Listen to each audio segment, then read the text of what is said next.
네, 오늘 수요 예배 자리에 나오신 여러분들 환영하고 축복합니다. 우리 옆에 계신 분들과 이렇게 인사하겠습니다. 참 잘 오셨습니다. 많은 은혜 받으시기 바랍니다. 네, 오늘부터 성령님과 더불어라는 주제로 성령님과 함께하는 우리의 신앙과 삶에 대해서 공부하는 시간으로 우리 수요 예배를 계속 이어가도록 하겠습니다. 영혼의 혁명을 일으키시는 성령이라는 책이 있어요. 장신대 교수로 계시다가 소망교회에 가셔서 목회하시다가 몇 년 전에 은퇴하신 그런 분인데, 제가 신학 다니는 시절 저의 신학 수업을 많이 이끌어 주셨던 분, 바로 이 김지철 목사님이신데, 바로 이분의 책 영혼의 혁명을 일으키는 성령, 바로 이 책을 기본 바탕으로 해서 우리 계속 한번 깊이 있게 공부를 해보도록 하겠습니다. 자, 책 제목에 혁명이라는 말이 나와요. 근데 사실 이 혁명이라는 단어는요, 쉽고 가볍게 쓸 수 있는 단어가 결코 아닙니다. 특히 우리나라는 그런 게 있잖아요, 그죠? 공산혁명이라는 말 많이 들어봐서 본능적으로 아주 싫어합니다. 사실 혁명이라는 한자 뜻부터가 좀 섬뜩해요. 이 혁명에서 혁자는 이 무슨 가죽 혁자를 쓰고 명은 목숨 명자를 씁니다. 그래서 한자대로 풀면요, 혁명은 피부, 가죽을 바꾸는 일입니다. 여러분, 가죽을 바꾸는 일이 어때요? 목숨이 달려있고 살가죽이 찢기고 피가 나는 일이에요. 그게 혁명이에요. 그러다 보니 사람들은 이 혁명이라는 말보다는 개혁이라는 말을 더 좋아합니다. 그죠? 하지만 이 개혁은 혁명보다 훨씬 약하고 기본 틀을 유지하면서 조금씩 바꾸려는 시도이기 때문에 이게 말은 좋은데 잘 안 돼요. 여러분, 교회도 그렇잖아요. 우리 목사님들이 하는 얘기가 차라리 새로 개척하는 교회가, 개척교회가 소신대로 목회하기 좋다라고 그렇게 얘기합니다. 기존에 있던 교회의 틀 안에서 여러 문제들을 하나씩 고쳐나가려니까 그게 잘 안 되니까 아예 그냥 완전히 새로 나가서 처음부터 다시 시작하고 그러는 겁니다. 우리 역사에서 언제 혁명이라는 말들을 썼습니까? 그럼 대표적인 게 바로 4.19 혁명이 있습니다. 우리나라 현대사에서 민주화에 큰 획을 그었던 사건이 1960년 4월에 있었던 4.19 혁명입니다. 이 독재 정권을 대항해서 학생들을 중심으로 온 국민들이 들고 일어나서 결국 이승만 전 대통령을 하야시킨 그런 사건, 우리나라 최초의 시민혁명이었어요. 근데 이런 게 진정한 혁명이에요. 그때 많은 사람들이 희생되고 목숨도 바쳤습니다. 그리고 그 이듬해에 5.16 사건이 있었죠. 박정희 전 대통령의 쿠데타를 가리켜서 한동안 저희도 그렇게 배웠어요. 5.16 군사혁명, 혁명이라고 그렇게 한동안 그렇게 배웠습니다. 무력으로 정권을 잡는 과정에서 또 많은 목숨들의 희생이 있었죠. 근데 하지만 5.16은 혁명이 아니라 군사 쿠데타에 불과한 것이 사실입니다. 전두환 씨가 일으켰던 것도 박정희 전 대통령을 그대로 흉내낸 쿠데타였어요. 요즘 미얀마에서 많은 생명들이 희생되고 있는 것도 미얀마의 군부가 쿠데타를 일으켰기 때문입니다. 군인들이 정권 잡기 위해서 일으킨 사건은 쿠데타이지 결코 혁명이라 할 수 없어요. 오히려 이에 항거하여서 목숨을 바치면서 민주주의를 수호하려고 봉기한 미얀마 국민들이 하는, 그게 진짜 혁명인 거예요. 이처럼 혁명은 낡은 옛 제도와 질서를 무너뜨리고 새로운 시작을 알리고 새로운 권력, 새로운 주체, 주인이 들어서는 사건입니다. 이런 일이 결코 쉽고 가벼울 수 없습니다. 삶의 질서와 가치관이 역전되는 사건으로 참으로 힘들고 희생이 많이 따릅니다. 대의를 위해서 자기 생명까지 바칠 정도가 되어야 겨우 완수할 수 있습니다. 자, 그런데 이런 혁명이 이 국가나 사회에서만 일어나는 게 아니에요. 우리 인격과 삶에서 일어나는 줄 믿습니다. 예수님을 믿지 않던 사람이 어느 날 갑자기 예수님 믿어보세요. 그 사람 안에서 혁명이 일어나는 거예요. 그 사람의 인격을 지배하는 주체가 완전히 바뀌기 때문입니다. 그때까지는 자기가 인생의 주인이었는데 어느 날 갑자기 예수 그리스도가 그 사람의 인생의 주인으로 바뀌었기 때문에 정권이 바뀐 거예요. 내 마음대로 내 인생의 주인을 막 쉽게 바꿀 수 있는 게 아닙니다. 너무나 아깝고 소중한 나 자신인데 내 인생의 주인 자리에 다른 존재를 모신다는 것이 보통 일이 아닙니다. 그래서 회개하고 예수님을 믿는 사건이야말로 최고의 혁명입니다. 옛사람의 입장에서 혹은 사탄의 입장에서 보면 예수님을 믿는 것이 쿠데타로 보이겠지만 새로운 자아의 입장에서 보면 진정한 이게 혁명적인 사건인 거예요. 예수님께서 내게 다가오시면 내 옛 가치관과 질서가 다 무너집니다. 다 무너지고 대신에 내 안에 있던 욕망과 야망이 하나님의 뜻과 하나님 나라 가치관으로 바뀌게 됩니다. 이것이야말로 예수님을 믿고 그분이 나의 주인이라고 고백하는 사건, 혁명을 개인적 차원에서 경험하는 그런 사건인 것이죠. 오늘 본문의 주인공 누굽니까? 니고데모. 이 니고데모가 혁명 속으로 들어갑니다. 이 니고데모의 마음속에 이미 혁명의 기운을 막 감지하고 있는 상태였어요. 근데 하지만 큰 변화 속으로 완전히 들어가기에는 아직 좀 뜨뜻미지근하고 뭔가가 찜찜한 그런 상태였습니다. 자, 여러분, 니고데모라는 사람 생각해 보겠습니다. 이 사람 이름부터 생각해 볼게요. 니고데모라는 이름은 이런 뜻이 있어요. 백성을 정복한 사람이라는 뜻을 가진, 그리고 이 이름이 헬라식 이름이에요. 그리스식 이름입니다. 정통 유대인들은 이런 이름 안 씁니다. 그러니까 쉽게 우리식으로 설명드리자면 이런 거예요. 김현일, 정효채 이런 이름이 아니라 존 박, 샘 김, 강 다니엘 뭐 이런 식으로 들리는 이름이었다 생각하시면 됩니다. 유대인들에게 그렇게 들리는 이름이에요. 이게 무슨 말이냐면 당시 세계 문화를 주도하던 헬라 로마 문화 세계화에도 아주 열린 사람, 깨어진 사람, 그런 지성인이었다라는 얘기예요. 그리고 이 사람은 바리새인이었습니다. 여러분, 당시 유대인 가운데 바리새인이 몇 명 있었냐 그러면 6천 명. 유대 전체 인구의 1%가 안 되는 그 숫자인데 니고데모가 여기에 속한 사람이었어요.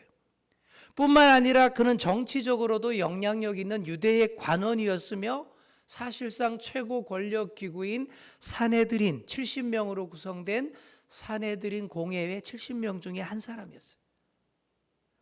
당시로서는 이 다 가진 사람이에요.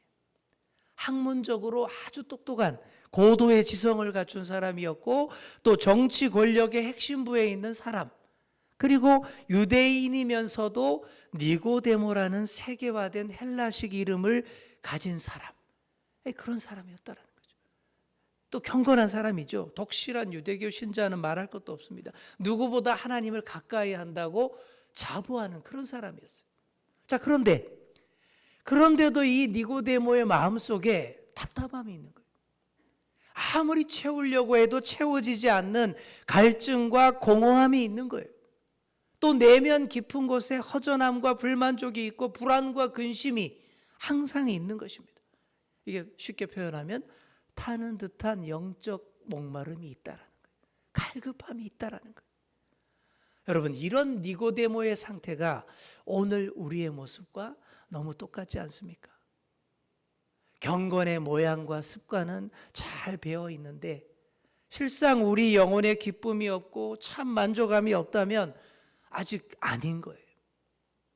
교회를 끊임없이 드나들지만 하나님께서 주시는 참된 만족과 기쁨이 없다면 아직 아닌 거예요. 교회를 다닌다고 하면서도 실상은 그리스도가 내 인생의 주인이 아니라 나 자신이 내 인생의 주인이고 심지어 인간적인 욕심과 야망을 채우는 수단으로 교회를 다니니까 안 되는 것입니다. 예수님을 주님으로 입으로는 부르지만 진짜 그분이 내 안에서 주인 노릇을 못하고 계시니까, 그러니까 우리 마음에 참 기쁨과 만족감이 없다라는 거예요. 니고데모의 상태, 바로 우리의 상태입니다. 우리의 자아 속에 얼마나 강한 교만과 자기 자랑이 있는지 조금만 잠시만 들여다봐도 금방 알 수 있잖아요. 제가 지난 주일에 그런 얘기했죠. 자기의 세계 정복 계획을 폭풍으로 잠재운 그 바다를 채찍질했던 페르시아의 아수에로 왕 얘기했잖아요. 현대인들이 이와 다를 바 없어요. 다들 자기가 주인이고 다들 자기가 왕입니다. 그렇게 허세를 부리고 자랑하면서 다니지만 그 내면을 잠시만 들여다보면 다들 크게 뚫린 공허와 무의미함, 그리고 두려워 떨고 있는 그 모습들을 발견할 수 있습니다. 죄책감과 불안과 허무감으로 가득하다라는 거 알 수가 있어요. 어떻게 해야 하겠습니까? 니고데모는 마음 한구석이 늘 불안과 허무로 가득했지만 강렬한 호기심을 가지고 예수님을 찾아왔어요. 소문 듣고 왔겠죠. 아니면 이미 많은 얘기들을 잘 듣고 예수님에 대해서 상당히 알고 있었을 수도 있습니다. 자, 그런데 문제는 이 니고데모가 깜깜한 한밤중에 예수님을 찾아왔다라는 거예요. 이게 뭔 얘기예요? 남의 이목을 두려워했다라는 얘기죠. 아우, 그래도 내가 명색이 유대의 지도자인데, 이런 생각이 있는 거예요.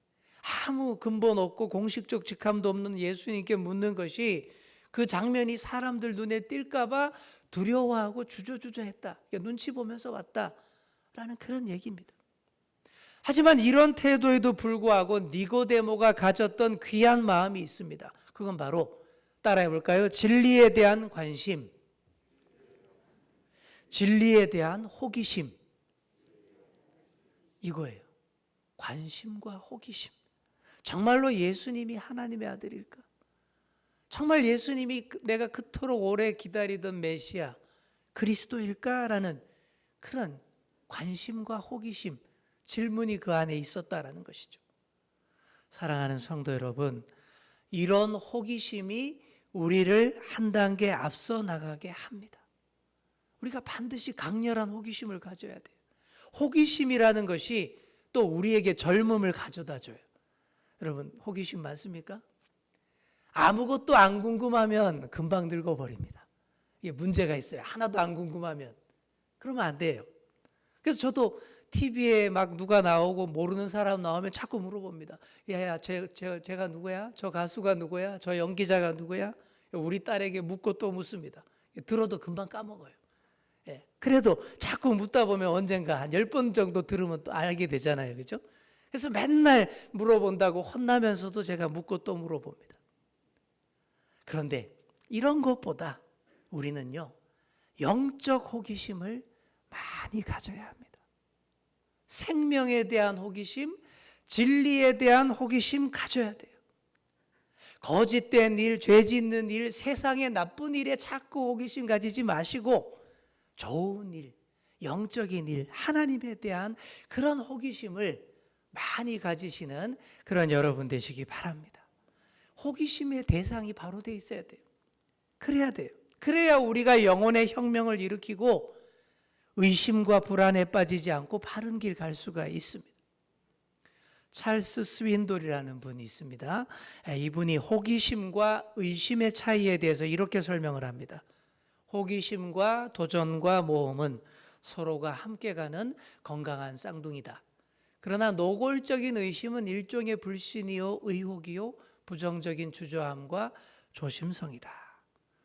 호기심과 의심이 많이 다르다라는 얘기예요. 예를 들어서 이렇게 생각해 보면 됩니다. 자, 어떤 사람이 다리에 기부스를 하고 왔어요.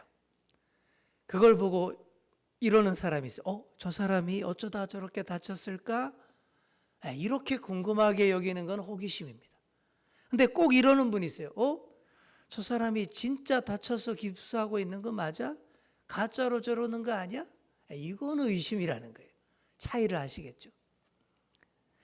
호기심 있는 사람들은 설교를 들으면서 이럽니다. 이야, 어떻게 저런 생각을 했을까?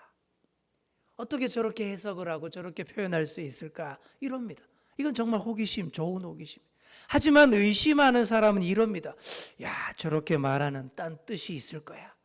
나를 어떻게든 꼬셔보려고 저러는 거예요. 저거 내 얘기인데 누가 고자질했나 보네? 이런다라는 거예요. 이런 차이예요. 이런 게 의심입니다. 호기심과 의심을 대표하는 두 인물 성경에서 찾아서 비교해 볼 수 있습니다. 바로 모세와 사울 왕입니다. 모세가 양을 치다가 광야에서 뭘 봅니까? 불타는 떨기나무 봅니다. 봤을 때 어떻게 합니까? 가까이 다가오죠. 이럽니다. 내가 돌이켜 가서 이 큰 광경을 보리라. 떨기나무가 어찌하여 타지 아니하는고? 그러면서 호기심을 가지고 가까이 한 발 한 발 다가갔어요. 이때 거기서 하나님을 만났고 거기서 소명을 받습니다. 출애굽의 지도자가 되어서 하나님의 비전을 위해서 자기 삶을 다 드리게 됩니다. 자, 그런데 반면에 이스라엘의 첫 번째 왕이었던 사울은 다윗을 보는 눈길이 달랐어요. 다윗을 보면서 어떻게 했습니까? 의심하기 시작합니다. 그날 후로 사울이 다윗을 주목하였더라. 아시죠? 단순히 그냥 주목했다, 집중해서 봤다 이 뜻이 아닌 걸 아시겠죠? 성경이 이렇게 기록하고 있는데 모세의 시선과 전혀 달라요. 삐딱하게 바라보는 시선, 의심의 눈초리입니다. 바로 사울의 이런 그 의심의 눈초리가 사울의 삶을 완전히 다 파멸시켜 버렸던 것입니다. 의심이 아니라 진리와 생명에 대한 호기심, 하나님을 향한 호기심을 가지고 예수님을 찾은 니고데모가 이렇게 질문합니다. 어떻게 하나님 나라에 들어갈 수 있겠습니까? 이런 말을 직접적으로 물어보진 않았어요. 근데 예수님이 다 그 마음속에 있는 생각을 간파하시고는 이렇게 대답하십니다. 그게 3절이에요. 우리 함께 읽겠습니다. 시작. 진실로 진실로 내게 이르노니 사람이 거듭나지 아니하면 하나님의 나라를 볼 수 없느니라. 아멘. 자, 여기서 진실로 이게 원문에 보시면 이렇게 돼 있어요. 아멘 아멘 레고 휘민. 진실로가 아멘이거든요. 아멘 아멘 레고 휘민. 진실로 내게 이르노니. 그리고 뒤이어서 또 이렇게 말씀하십니다. 자, 5절 시작. 진실로 내게 이르노니 사람이 물과 성령으로 나지 아니하면 하나님의 나라에 들어갈 수 없느니라. 아멘. 자, 여기서도 아멘 두 번 나옵니다. 진실로. 이 아멘으로 시작한 문장은 성경에서 굉장히 중요한 핵심 구절이라고 생각하시면 돼요. 예수님이 이 말 가끔씩 쓰잖아요. 그 말 뒤에 있는 그 핵심 구절들 정말 중요한 구절들입니다. 뭔가를 강조하실 때에 두 번 아멘으로 얘기하시는데 오늘 그게 두 번이나 나왔어요. 자, 여기서 거듭난다라는 표현을 우리가 잘 아셔야 됩니다. 거듭난다라고 하는 것은 영어로 born again이라고 표현하는데, 자, 여기에 두 가지 뜻이 있습니다. 첫 번째는 말 그대로 다시 태어난다, 새롭게 태어난다라는 뜻이 있고요. 자, 그리고 두 번째가 중요한데 위로부터 태어난다, 하늘로부터 태어난다라는 의미가 있습니다. 여러분, 이게 또 중요한 뜻이에요. 단순히 두 번 다시 태어난다라는 게 아니라 위로부터 하늘로부터 태어난다라는 뜻이 성경에서 말하는 거듭난다라는 뜻의 정확한 뜻입니다. 이 표현은 인간이 스스로 노력하고 치열하게 싸워서 혁명적인 변화를 완수할 수 있는 게 아니라는 뜻이에요. 그러면 어떻게 해요? 반드시 위에서 하나님이 도와주시고 성령께서 붙잡아 주셔야만 진정한 거듭남이 이루어질 수 있다라는 그런 의미예요. 매우 중요합니다. 여러분, 거듭난다라는 표현 여러분 오늘 꼭 한번 가슴에 새기시기 바랍니다. 두 번, 단순히 두 번 태어난다가 아니라 어떻게 해요? 위로부터, 하늘로부터 다시 태어난다라는 그런 뜻이에요. 사랑하는 성도 여러분, 예수 그리스도를 믿는다라는 것이 어떤 겁니까? 예수 그리스도를 내 자아의 중심에 받아들임으로 나의 옛 자아가 내려가고 새로운 자아가 생성되고 태어나는 것, 이걸 말하는 거예요. 그런데 여전히 니고데모가 주저하고 찜찜했던 것은 자기도 그러고 싶어요. 온전한 구원과 성령님의 다스림을 자기도 받고 싶긴 한데 이런 고민이 있어요. 성령님께 나 자신을 다 맡기는 혁명적인 변화가 과연 괜찮을까? 이런 생각이 드는 거예요. 오늘날 많은 사람들도 이렇게 생각합니다. 예수 그리스도를 믿는 것이 자아의 상실이라고 생각합니다. 예수 그리스도를 믿게 되면 나는 철저하게 파괴되고 내 모습은 싹 다 없어지는 거 아니야? 소중히 아끼고 갖고 온 내 자아가 다 무너지면 어떻게 되지? 이런 걱정 때문에 그래서 하나님 앞에 온전히 무릎 꿇기를 거부한다라는 얘기죠. 그러나 우리 성령님은 쿠데타나 일으키고 우리를 점령하고 독재하는 악한 권력이 절대 아닌 줄 믿습니다. 그래서 성령님이 지배한다고 해서 내 자아가 그냥 싸그리 다 없어지는 게 아니에요. 여기서 우리가 반드시 짚고 넘어가야 합니다. 성령으로 거듭난다고 해서 우리의 지성과 이성과 감성과 의지 다 포기하는 게 결코 아닙니다. 그게 아니라 이렇게 돼요. 성령으로 거듭나면, 자 보십시오. 우리의 이성과 지성을 다 포기하는 게 아니라 성령의 빛이 비추는 거룩한 이성과 지성으로 변모된다는 거예요. 두 번째로 성령으로 거듭나면 우리의 감성을 포기하는 것이 아니라 더 하나님을 사랑하고 즐거워하고 이웃과 함께 기쁨을 나눌 줄 아는 거룩한 감성을 갖게 된다라는 것이에요. 또 성령으로 거듭나면 내 의지를 다 포기하는 게 아니라 하나님을 향한 열망으로 더 가득 차서 하나님을 기쁘시게 하는 삶을 살겠다라는 결단을 하게 된다라는 것이죠. 바로 이렇게 되는 거예요. 이야말로 성령을 통해 이루는 내 안의 혁명입니다. 보시면 이걸 지정의라고 하죠. 지성, 정, 감성, 감정, 의지. 우리 인간에 있어서 아주 중요한 3대 요소인데 이 부분들이 다 새롭게 성령 안에서 생성이 된다라는 그런 의미입니다. 그런데 이 모든 것을 우리 스스로 인간적으로 다 이루려고 한다면 힘만 들고 절대 안 됩니다. 반드시 성령을 통해서 이루어야 합니다. 부흥 전도자로 유명한 D.L. 무디라는 분이 있습니다. 많이 들어보셨죠? 이 D.L. 무디 목사는 성령이 충만한 것, 성령으로 채워지는 것을 늘 이렇게 설명하곤 했습니다. 유리컵을 딱 가지고 와요. 그리고는 빈 컵이 있죠. 여기는 좀 물이 들어 있는데 빈 컵을 들고 와요. 들고 와서는 그럽니다. 교인들에게 질문합니다. 자, 이 빈 유리컵에 있는 공기, 이 공기를 어떻게 하면 다 뺄 수 있을까요? 이렇게 질문을 해요. 그럼 어떤 사람이 또 이렇게 대답합니다. 공기 압축기를 위에다가 딱 붙여서 공기를 빼내면 공기가 없어질 겁니다. 그러자 무디 목사가 대답했습니다. 아유, 그러면 유리잔이 깨집니다.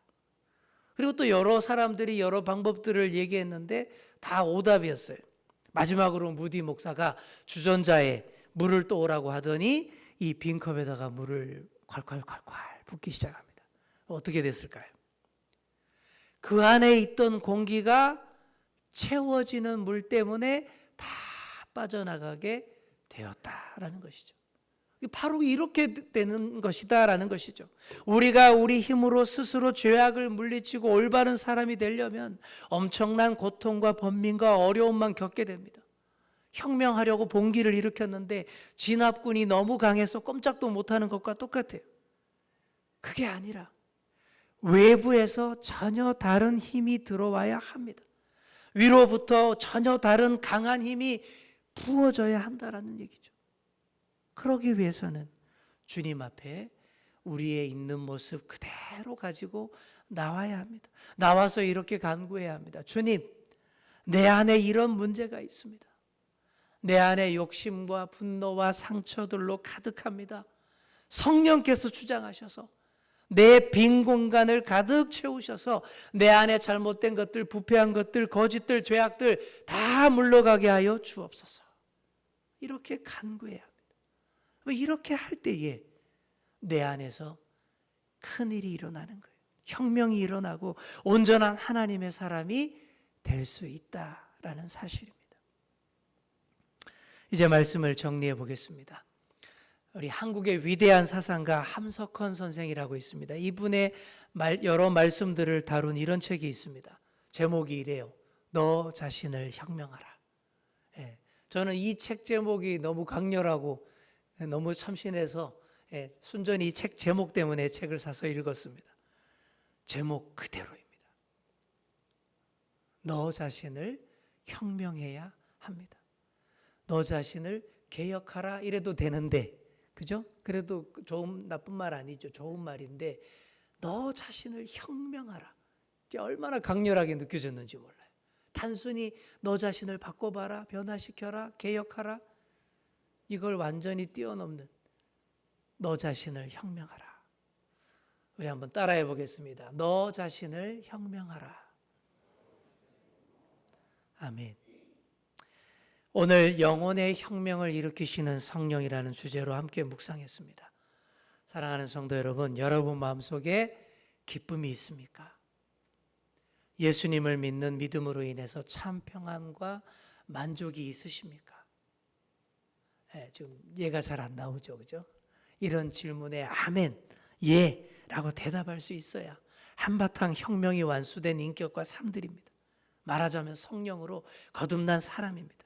아직 좀 그렇지 못하다면, 니고데모처럼 아직도 뭔가 어두운 밤길을 아직도 헤매고 있는 중이라면 성령님께서 그 마음을 활짝 열어놓으시고 전혀 다른 새로운 삶을 가져올 수 있도록 여러분을 맡겨드리셔야 합니다. 내 자신의 삶, 내 자아를 다 잃어버리는 게 아닐까라고 고민하지 마시고 성령님을 내 가슴으로 다 받아보시기 바랍니다. 그러면 혁명을 통해서 내 안에 새로운 삶, 새로운 시대를 열어주시는 성령님께서 우리의 자아를 오히려 더 풍성하게 해주십니다. 우리의 삶을 전혀 새롭게 하시고 더 풍성하게 하시고 역동적이게 하십니다. 그러니 오직 성령을 통해서 위로부터 오는 거듭남의 삶으로 변화되시는 그런 저와 여러분 다 될 수 있기를 간절히 축원합니다.